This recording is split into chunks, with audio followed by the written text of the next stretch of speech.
Telugu digital media network లో political కేటగిరీలో number 1 కేవలం 72 గంటల్లో 1,50,00,000 వ్యూస్ పైగా పాపులర్ టీవీ నెట్వర్క్. గురుగారు క్రోధినామ సంవత్సరంలో మకర రాశి వారికి ఏ విధంగా ఉండే అవకాశం ఉందండి? మకర రాశి వారి యొక్క గ్రహ గమన గోచారం చూసినప్పుడు ద్వితీయ స్థానంలో శని, తృతీయ స్థానంలో రాహువు, చతుర్థ పంచమ స్థానాల్లో గురు గ్రహ సంచారం, అష్టమ స్థానంలో కేతువు, సూర్య చంద్రగ్రహణాలు, గురు శుక్ర మౌఢ్యాలు ఈ రాశి వారికి ఫలితాలు నిర్ణయిస్తున్నాయి.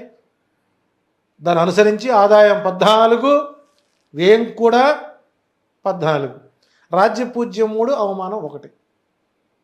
ఈ ఏడాది చాలా కాలం తర్వాత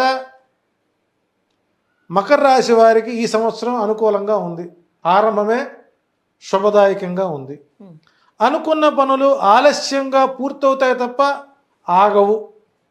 వృత్తి వ్యాపారాల్లో లాభాలు కలుగుతాయి. ప్రధాన హోదా గల వ్యక్తులతో స్నేహ సంబంధాలు లాభసాటిగా ఉంటాయి.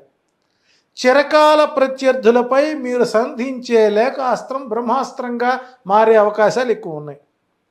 మీ సంతానంలో ఒకరికి ప్రతిష్టాత్మకరమైన ఉద్యోగాన్ని పొందడానికి అవకాశాలు ఉన్నాయి. న్యాయబద్ధంగా మీకు రావలసిన ఆర్థిక ప్రయోజనాలు కోర్టు ద్వారా సాధించుకోగలుగుతారు. విద్యార్థులకు మతిమరుపు, జ్ఞాపక శక్తి తక్కువగా ఉన్న పరీక్షలలో మంచి ఫలితాలే రాబోతున్నాయి. ఉద్యోగస్తులకు ప్రమోషన్తో కూడిన ట్రాన్స్ఫర్లు వస్తున్నాయి. విశ్రాంతి అనేటువంటి తీసుకోకుండా ఉండడమే మకర రాశి వారికి మనం చెప్పదగినటువంటి శ్రేష్టమైన సూచన.